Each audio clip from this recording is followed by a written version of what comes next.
more than 10,000 health facilities across the country have signed in to serve under this new system.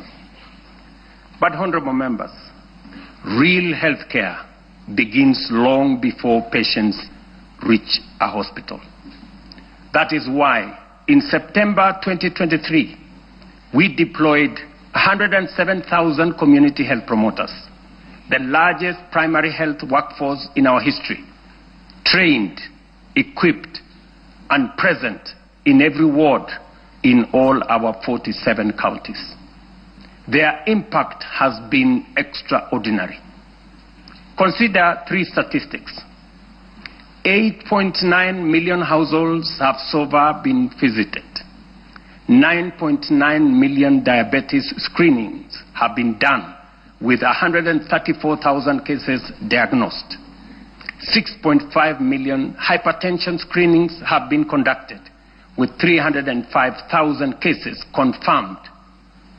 Millions of lives have been touched and thousands saved. This is what equity looks like. This is the meaning of universal health care. This is leaving no Kenyan behind, indeed.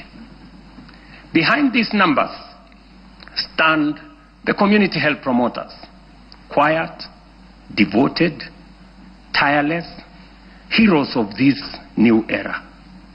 Today, we honor them. We thank them. To them, we say Kenya is healthier because of you.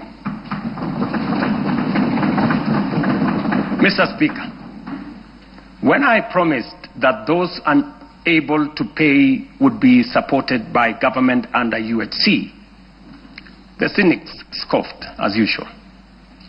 Today, we are paying premiums for 2.3 million vulnerable Kenyans, including orphans, widows, the elderly, and those without income, because for them, healthcare is not a privilege.